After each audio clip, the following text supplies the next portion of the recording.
pouvoir de négociation que l'entreprise peut obtenir après une reprise de société. Comment ça se passe en fait?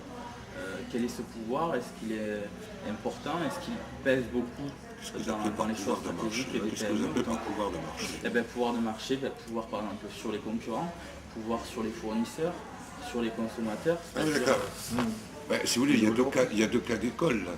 Si celui qui absorbe, il absorbe une société qui a exactement la même activité que lui, bon, il va pouvoir faire éventuellement des économies d'échelle. Hein.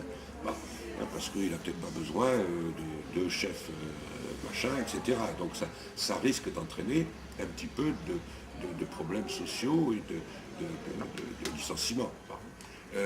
Ça risque également, ça peut lui permettre également d'avoir un poids économique plus important vis-à-vis de ses fournisseurs, parce qu'au lieu d'acheter 10, il va acheter 15 ou il va acheter 20.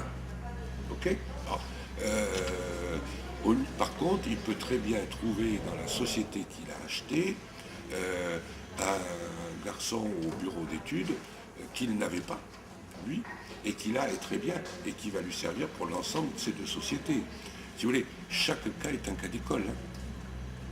Alors, si vous voulez, il faut pas se presser dans une acquisition ou dans une fusion. Il faut bien analyser. Il faut voir quels sont les tenants et les aboutissants. Qu'est-ce que ça va vous amener? La localisation. Parce que si vous êtes à Avignon et que vous rachetez un concurrent qui est à Lyon et que vous avez, parce que vous avez de la place à Avignon, vous dites allez dans les 3 mois, je rapatrie tout le monde, eh ben, vous risquez d'avoir des gens qui ne vont pas suivre et qui sont des gens relativement compétents dans cette entreprise. Vous avez des clients qui, dans la région lyonnaise, étaient attachés à cette société, mais pas du tout à celle d'Avignon, alors que cette société, dans la région lyonnaise, elle a un autre concurrent, ils se disent, bon, ben, on ne va pas aller courir à Avignon, hein, il y a un concurrent là. Donc si vous voulez, tout ça nécessite une étude.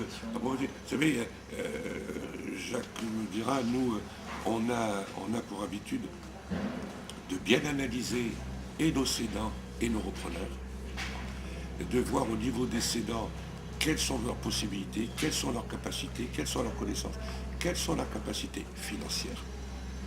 Parce qu'il ne s'agit pas de les embarquer dans un truc où 6 mois ou 1 an après qu'ils ont acquis, ils sont pris au collet, ils ne peuvent plus payer, etc.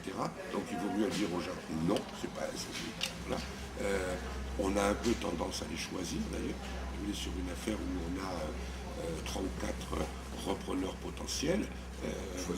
On choisit le meilleur. Hein. Le cédant aussi. Hein. Le cédant aussi, bien sûr. C'est important pour lui. Du feeling qu'il va avoir, il va choisir. Mais déjà, il y a l'aspect financier, il y a le projet que le repreneur va avoir vis-à-vis de son entreprise, du cédant, hein, vis-à-vis de son personnel, parce qu'en général, les cédants sont très attachés à leur personnel. Hein, donc ils veulent aussi, ils ont leur image hein, dans la région où ils sont, donc ils veulent sauvegarder ce point de vue-là. est-ce que, par exemple, au niveau des PME, il y a un secteur qui est plus enclin à réaliser ces fusions d'acquisition? Et si oui, pourquoi? Tous les secteurs aujourd'hui, vous savez, il y a beaucoup de cessions actuellement. Notre leitmotiv à nous, c'est il vaut mieux céder que de cesser. Donc on se bat contre ça sur le plan économique. Et ça, c'est important. Bon, maintenant, on a 3 fois plus de repreneurs, il faut le savoir, que de cédants. Avec des gens qui ont de la formation, comme je vous l'ai dit au début, et qui ont un pouvoir financier important, parce que au minimum en général, ils ont 750 000 euros, parce qu'il y a plusieurs millions d'euros en fonction de l'entreprise où ils travaillaient auparavant. Donc c'est quand même un point important. Mais les cédants, il faut aussi qu'ils travaillent leur session, il faut qu'ils la préparent. Hein, et en général, ils se réveillent un beau matin, ils ont 65 ans, ils disent tiens, il faut que j'ai ma femme qui en a marre que je travaille, il faut que je cède mon entreprise, et ça c'est pas bon, quoi, parce qu'il faut à ce moment-là, tout n'est pas fait, il faut qu'ils balayent hein, dans leur bilan, et du personnel, il faut essayer que l'entreprise soit propre, hein, pour essayer quand même de tirer la meilleure partie. Et tout se vend aujourd'hui, quel que soit le type d'activité. Hein, tout se vend. Il y a énormément de parle des PME, PMI. Oui, d'accord. Mais vous savez, on a dû vous apprendre certainement aux IUT que actuellement, on dit que dans les 10 ans à venir en France, il va y avoir 700 000 entreprises qui vont avoir une transmission à faire, puisque les dirigeants arrivent à un âge. Pardon? C'est le bateau. Voilà, vous avez raison. On en fait partie tous les deux.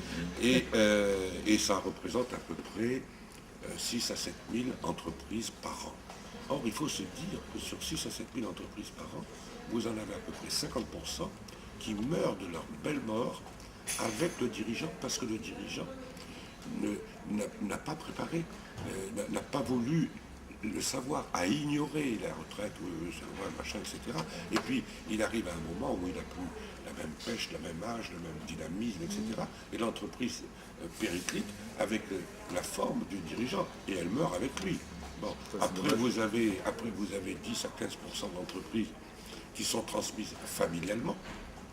Et puis ensuite, il vous reste 30 à 35% d'entreprises dont les dirigeants, dès l'âge entre 58 et 60 ans, moi je vois les gens que nous avons actuellement, enfin à peu près, hein, c'est entre 58 et 60 ans, où ils ont commencé à se dire, bon, comment je fais, j'ai pas d'héritier, j'ai personne qui va prendre la suite, j'ai du personnel à quel je suis très attaché, je veux assurer, et puis il y a un problème de capital aussi, l'entreprise, c'est le fruit de son travail, de toute sa vie, et c'est son capital. Donc, mais ils sont peu nombreux à avoir la philosophie de se dire, ce n'est pas la philosophie, c'est d'être conscient qu'à un moment, voilà. Il ne faut pas trop tarder. Pour ça, on leur dit qu'il faut se préparer à partir de 55 ans, 57 ans. Aujourd'hui, c'est vraiment l'âge maxi pour commencer à préparer sa session. Surtout que vous savez, au point de vue cession d'une entreprise, à part quelques cas d'exception, en règle générale, il faut 1 an à 18 mois. Hein, entre les premiers. Et des fois en 3 mois ça se fait aussi. Oui, il y a des fois où en 3 mois, j'en ai une là. Il y a des secteurs qui portent très voilà. vite. Le secteur d'activité qui est aujourd'hui dans le bâtiment, dans le second œuvre, marche très très fort. Donc il y a une très grosse demande, même si les gens, les repreneurs qui ne sont pas forcément du métier et qui ont des connaissances techniques font facilement. Dans l'import-export, ça va très vite aussi. J'avais encore une question, savoir si justement on parlait des modalités qui font qu'un dirigeant sera enclin à céder son entreprise. Est-ce qu'il y a des facteurs économiques, une conjoncture qui fait que sur une année on va avoir plus de cessation d'entreprise que sur l'année précédente, ou vice versa? Non, c'est relativement stable. On est en progression tous les ans sur la session d'entreprise, je peux dire, parce que comme on essaie de communiquer davantage pour aider les cédants, leur dire voilà, on est là pour vous appuyer, pour vous aider à céder votre entreprise. Et les repreneurs aussi, on leur donne des formations aux repreneurs, même s'ils sont issus des fois de grandes écoles, ils ne connaissent pas tous les tenants et les aboutissants du PME, PMI, et on leur apporte une formation qui est sur 4 semaines ou 6 semaines, en fonction sur Lyon, sur Paris, et qui est de très bons niveaux, qui leur apporte beaucoup pour la reprise dans les entreprises. Pour terminer, peut-être si vous avez quelque chose à rajouter, ce qui concerne chose qui me tient à cœur pour ce sujet-là. Qu'il faut céder son entreprise et ne pas la cesser. Voilà, c'est ça, c'est important. Et qu'on est là pour aider ces gens-là. Et que le CRA, je rappelle, on est une association de bénévoles. On fait part de notre expérience, nous sommes tous anciens chefs d'entreprise. On est là pour faire part de notre expérience aux repreneurs comme aux cédants. Nous sommes les délégués de Arles, du pays d'Arles et du Vaucluse. Et on est à la disposition.